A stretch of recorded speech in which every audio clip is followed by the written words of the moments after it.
Welcome to Whitetail Rendezvous, hosted by Bruce Hutchin. I'm so happy you've joined us today, and you're going to find out a lot about whitetail hunting on the show. This is Whitetail Rendezvous, episode number 368. Hey, folks, welcome Tim Schreckengost to Whitetail Rendezvous. Tim is the general manager at Phone Skope. If you haven't heard about Phone Skope, you sure ought to, because if you go out with your spotting scopes or binoculars and you want to take a picture of a lifetime of that buck that's just out of your normal camera range, Phone Skope, it's got the deal for you. It's great for long range scouting where you can sit in your truck, put up your heavy glass and take pictures, and that buck never knows you're there. There's a lot of uses of Phone Skope, and I'm pleased to have Tim Schreckengost on the show today. It's never too early to think about food plots. Whitetail Rendezvous has an ebook for you. Just simply text 33444 food plot to get your copy. Welcome to another episode of Whitetail Rendezvous. This is a special episode for me. Why? Because the gear we're going to talk about, Phone Skope, was a big pal of mine. I got pictures to prove it, over 3 miles, big mule deer, big rams, and Tim Schreckengost is the manager of Phone Skope. He's also an avid outdoorsman, so I'm excited to have the man behind Phone Skope on the phone with us today. Tim, welcome to the show. Hey, Bruce. Thanks for having me on, man. Well, let's start right off. How was I able to get those pictures 3.5 miles away of that bighorn ram? So the Phone Skope system allows you to hook your phone up to a spotting scope to take pictures through it. It's very simple, very easy to use. It's a 2-piece system. I believe you used an iPhone 5 and a Vortex Razor spotting scope. So you have the iPhone 5 case and then the optic adapter for the Vortex Razor. You pair the two together, put your phone in the phone case, and then you slide it over the scope, and you can take a picture of anything that you're seeing through the spotting scope. It's very easy to use. I love it, man, and that picture was awesome. And folks, in Tim's proof, you could actually see it was a bighorn ram. You could see its curl, and you could see his body, and it's 3.5 miles away. That's crazy, isn't it? Yeah, and who started this? How did it all come together? So it started. I think it started in 2010 is when the idea came about. It was either 2009 or 2010. Tracy and Cheston Davis from Beaver, Utah. It's a father-son combo there. They were just out, scouting or looking at elk or deer. And then they had, I believe they had probably an iPhone 4 then. And they're like, well, why aren't we, we're trying to take a picture through the spotting scope. Why don't we make an adapter for this? And that's where it all started and just kind of really took off. So just basically to make something easy and useful for the field to be able to capture whatever you're seeing in the field and bring it back home with you. That was the whole point. That's kind of how it started. And in the warm-up, you shared that you had started as a birder from the birder side of the business, and I have a lot of friends that are birders, travel around the world, have thousands and thousands of dollars of optics, just like I do. And so tell us how this tool is so valuable for birders.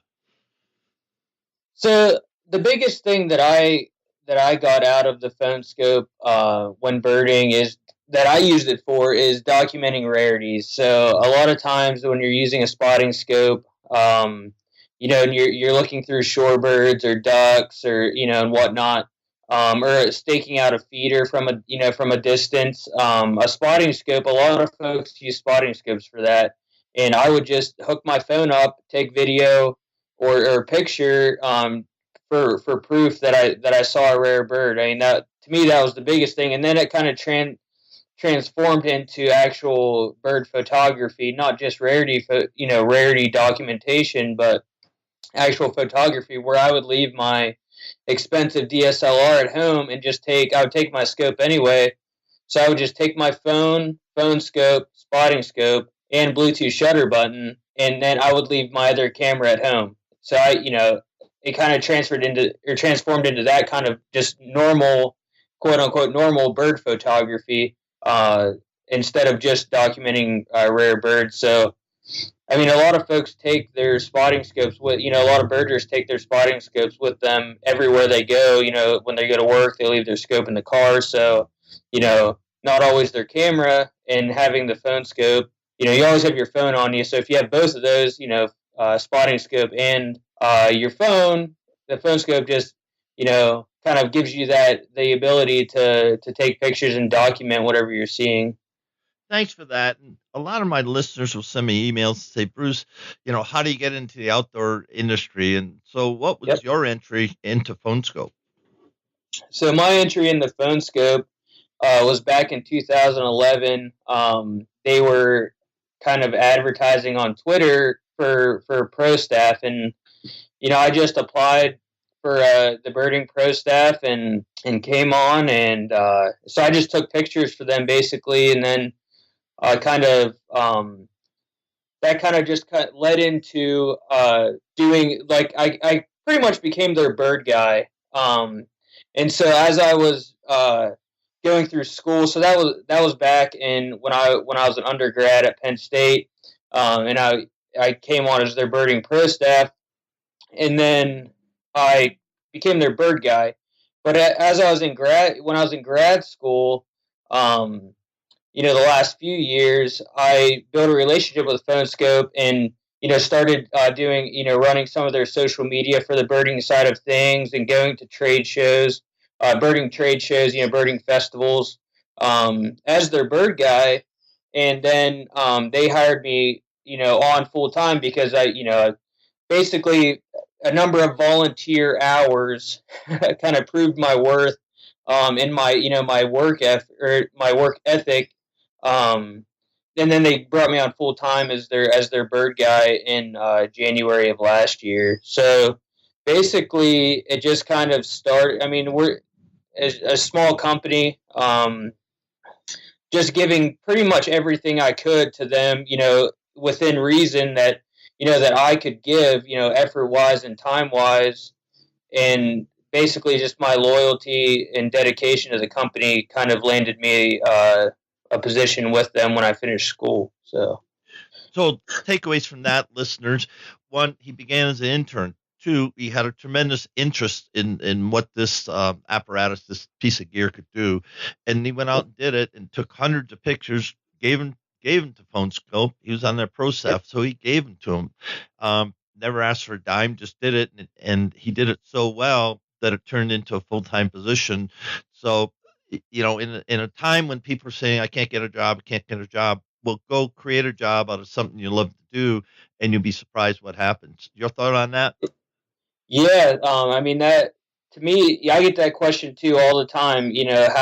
How do you get into the industry? And that, I mean, to me, it's just, if you're using a product and you love it, and basically you just have to show the company that you love it and try to give them as much content as you can. Basically, like you said, as an intern, and basically just volunteer everything that you have for that company. Even volunteer to go to a trade show. If they're going, if they're going to be at one, and whatnot. Just kind of, if you love a company so much, like I do, Phone Skope, I love the product.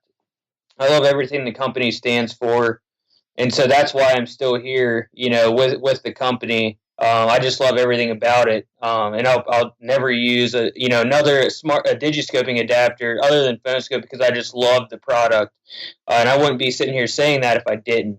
So how trying to get into the industry, I mean, that's what it comes down to, just putting in the time and effort, and just trying to make that company kind of like notice you, I guess, and just that way they follow what you bring to the table, kind of bring everything you can to the table, just consistently. So high quality stuff, just very consistently. Try to like interact with the company.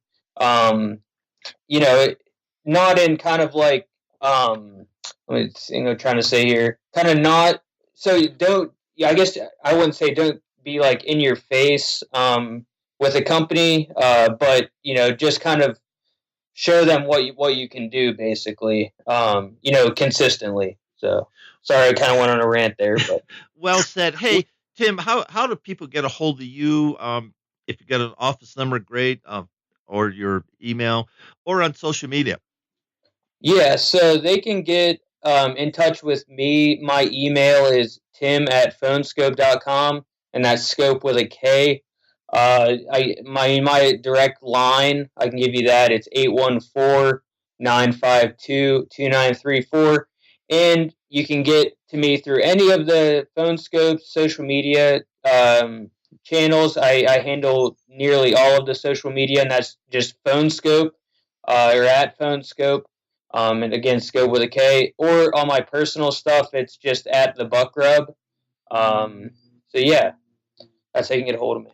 Okay, and just let people know you're on Facebook, Twitter, Instagram, Snapchat. Snapchat, but we don't really use it. Okay. So more Instagram and Facebook, and dabbling in Twitter, but also YouTube as well. So Okay, and thanks for that. And yep. I got a present for you about Twitter. I'll send you an email with a present, so you'll like that. Anyway, so I'm a whitetail hunter. I believe in long distance glassing. Why? Because I live out west. Went to school in Wisconsin, married a Wisconsin girl, and then headed west, and that's where I live in Colorado. So I've used long glass for a long time, antelope, and every single critter. But of late, last few years, I went, okay, I'm really going to hunt Mr. Wonderful, and I know where he comes out and where he comes in, but I'm gonna observe him. So I'm hunting him with my optics. I'm not hunting him from a tree stand, and that has paid dividends. And so let's talk about that long distance scouting with Phone Skope.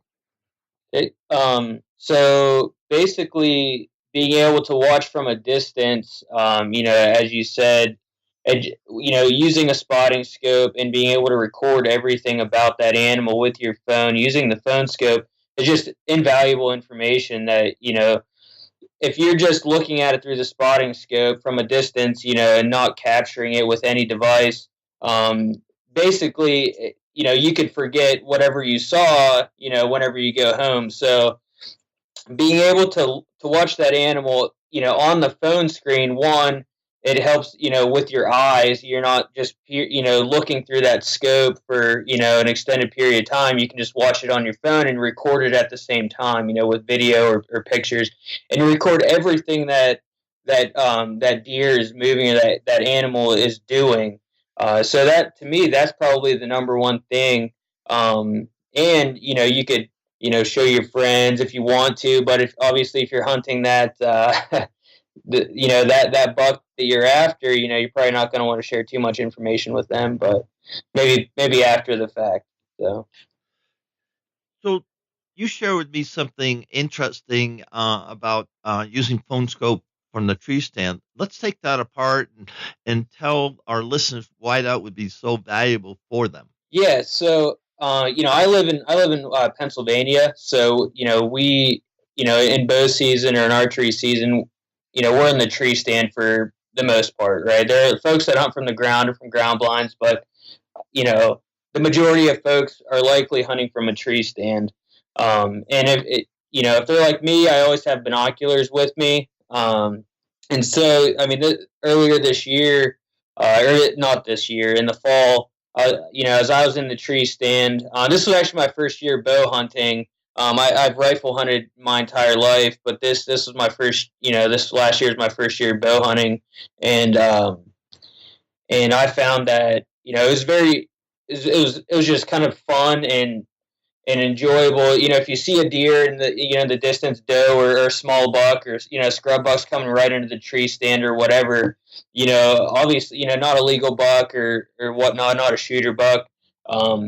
But just to be able to pull your phone, your binoculars up, and hook your phone up to your binoculars and record a video of that deer walking by, or making a scrape or whatnot, just through your binoculars from the tree stand. So you're getting, instead of, I mentioned this earlier, or in the warm up, that instead of zooming with your phone to take the picture and it's real grainy, you hook it up to your binoculars, you already have 8 or 10 power, and that's the deer is full frame, or you can get the head as a full frame.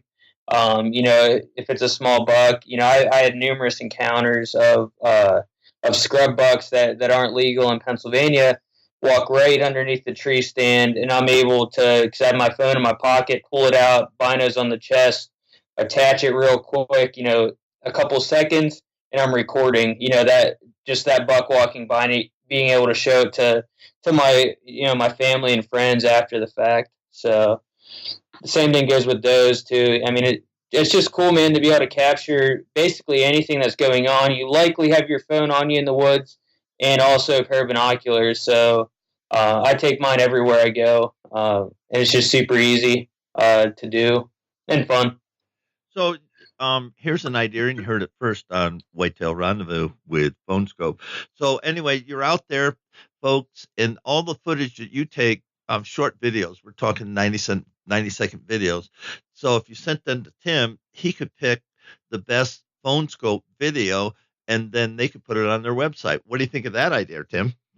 Yeah, man. I'm all for that. We could put it on the website, put it on our YouTube channel. If you take a video and you want to share it with us, we can share it all over the place. Not it doesn't have to be on our website. Our social media. Like I said, we're all about getting people excited about the outdoors. And if you have an exciting clip and you send it to me, there's a good chance that I'm going to get really stoked about it, and I'm going to want to share it with our followers.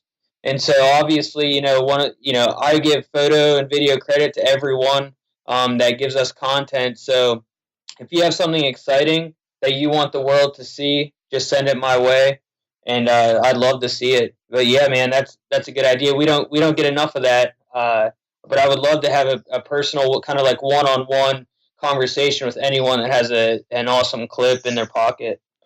So and then we can call it Phone Skope. Take one, or I don't know. You and I'll talk about it.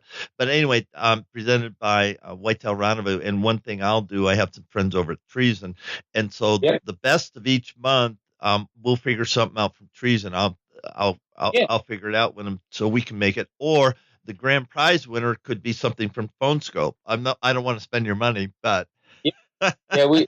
I mean, if you want to do a monthly thing, man, we can do a monthly thing. Very flexible on that. So let's talk. Treason, and Phone Skope and Whitetail Rendezvous. So let's do it. And hey, folks, if you think that's a good idea, send a Tim an email at phoneskope.com, or send one to Brutes at whitetailrendezvous@gmail.com. And if we get some good traction, and I'm going to put it up on my social media, Tim, why don't you do that too, and see if we get any buzz about it. If we do, let's put something together, because that would be fun. Yeah, let's do it. Rock with it. All right. So let's talk about Tim and hunting. We talked about half the show about Phone Skope and how to use it, and how great it is. And folks, it is a great product. So if you haven't invested in a Phone Skope for your iPhone, and whatever spotting scope you have, and it also fits on binoculars. What else does it fit on, Tim? Telescopes, microscopes. I mean, there's a bunch of stuff in the medical field that I don't even know what it's called. Basically, anything with kind of like an eye cup and an eye relief of about less than an inch, it'll work on. And we can make an adapter for anything. Basically anything. 99% of the stuff out there, we can make an adapter for it. So super easy and versatile, and just simple to use. That's what I love about it, man. So let's talk about, in the last 10 minutes of the show, let's talk about Tim and hunting and whitetail, and how you became addicted and obsessed with hunting whitetails and hunting those limestone creeks in Pennsylvania for trout. Yeah. So the kind of like not the short story, but earlier we talked about how I was a birder, and I was very, very, very, very obsessed with bird watching. And that's what I studied. I studied ornithology in grad school. So basically, hunting and fishing kind of went on the back burner for me until I started full time with Phone Skope when I finished school. And they so we were at the Western Hunting Expo last year. Of course, I've kind of always been interested in it, like over the past few years, but just not obsessed and not really like active. But last year at the Western Hunting Expo, Donald Trump Jr. gave a short presentation and basically, or a speech, and basically what it came down to was we need to get more people involved in the outdoors and get them excited and keep them interested.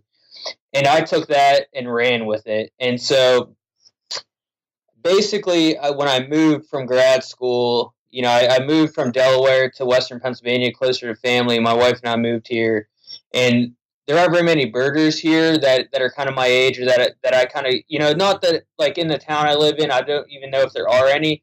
So I kind of got out of that and kind of I've been spending more time with my family, who are hunters, and they picked up bow hunting last year, and so I picked up bow hunting as well.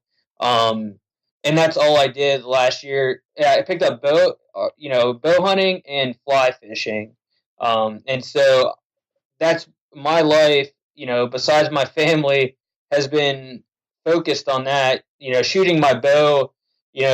Figuring out how to fly fish. Dry flying and wet nymphing and trying to match the hatch and everything, and trying to figure out where the fish are in the stream, and then trying to pattern deer as well. Trail. I bought a bunch of trail cams, so I'm trying to pattern deer, and then trying to understand the wind. It's just everything. It's so challenging. Fly fishing and bow hunting. It's such a challenge.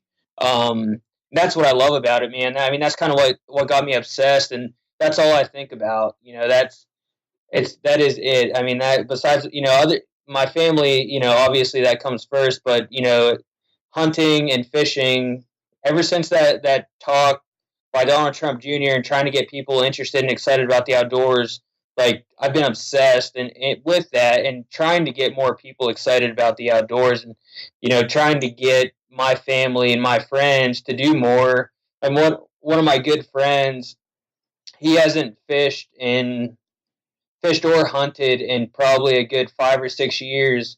And just from him seeing how excited I was about fishing, about fly fishing this year, like he started fishing again and actually tying flies, and and hunting. So I mean, that's my goal now in life, is to try to get as many people interested and keep them interested in the outdoors. I don't care what the age is, whether they're a toddler or a senior citizen. It doesn't matter to me. I want to try to get them in the outdoors.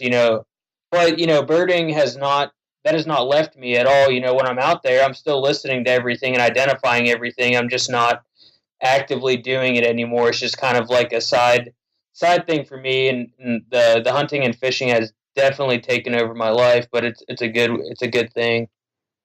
Thanks for that. And folks, if you've never fly fished, trout has holding water, trout has feeding lanes, a trout has security cover. He just lives in water. Okay, a whitetail he needs water, and he needs food, and he needs cover. Same thing with fly fishing. And if you never sight fished for a big rising brown trout, rainbow, even brook trout, you're missing out on something, because there's nothing in my world, there's nothing more satisfying than have a trout rise to your fly. You hook it, you fight it, you let it go, and you did it on a fly that you tied yourself. You created that mimicking.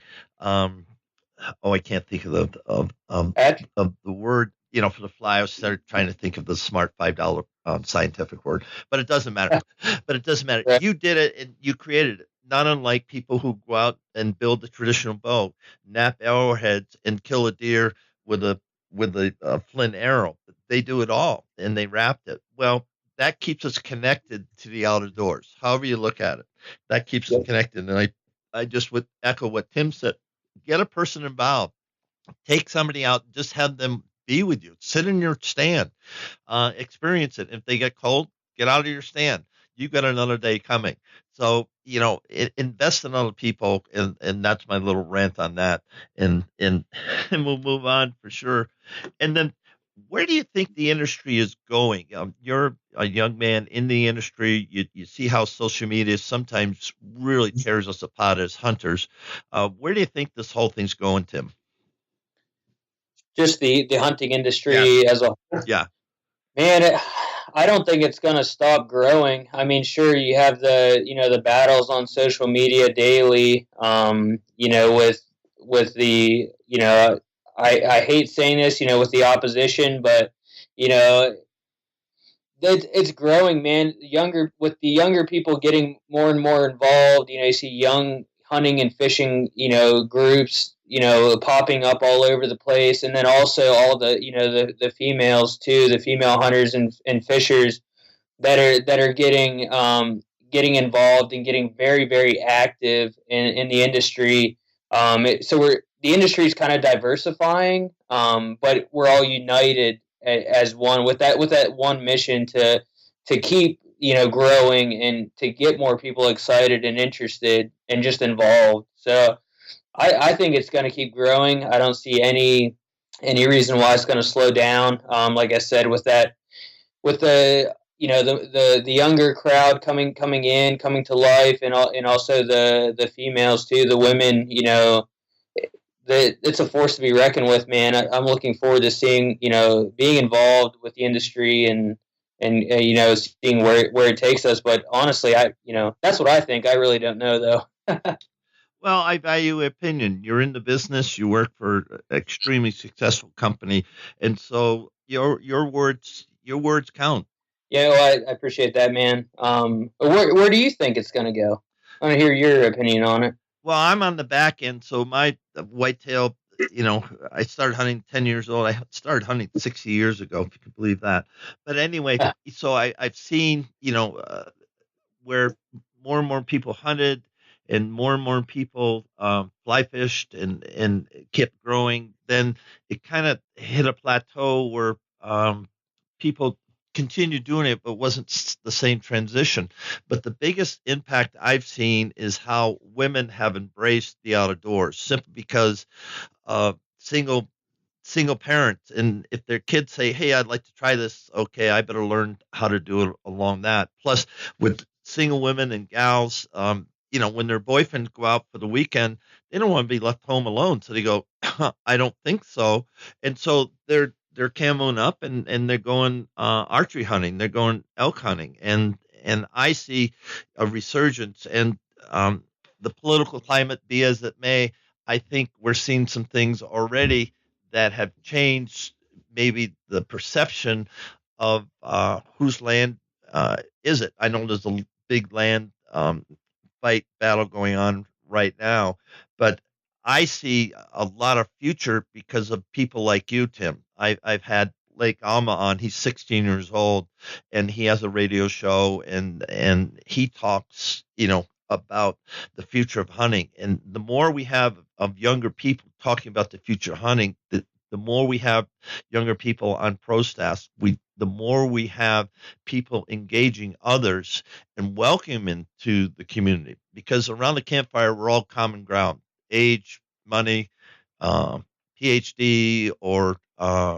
work at the local tire store. It doesn't matter because we all have common ground. Why? Because we're hunters and we understand it's not just the kill; it's the whole experience. It's adventure. It's a coming of age. I can remember my sons and my grandsons. They came of age hunting. That's when they came of age, carrying their gun and taking the responsibility of taking a critter's life and doing it ethically and with respect. And so, if you can get that out into the community and out into the world, people will get a different viewpoint. Not 100%, of course, but I think that's where we're going. Yeah, I would agree with that, man. That's the big thing is teaching everyone that you're introducing to the outdoors, that to do everything with respect for the land that you're on. That's one of the big things that I do every time I'm out is I pick up trash. That, to me, that you got to respect the land that you're on. And that, to me, that should appeal to a lot of other folks too, not just hunters, but, so cleaning up the land, and also doing everything ethically as possible, that, and, teaching everyone that you're getting involved with the outdoors, teaching them how to, to do it that way, and then they're going to be more happier, it's kind of a win-win doing it like that. So basically, you got to practice what you preach, and just try to do everything the right way. And obviously everyone has their opinion on what's the right way, but responsible. So. Saying with that, why don't you give a shout out, because we're bumping against the hard stop on the show. So take a minute. You got the mic. Give some shout outs, and then we'll wrap the show. Yeah, so obviously we're talking about Phone Skope, so I'm going to give a shout out to my boss Cheston, and his dad Tracy, and then also the folks that work at Phone Skope, Jason, Shelby, and Tanner Jackson, and then everyone that our engineers and everything that we work many hours of the day, doing everything.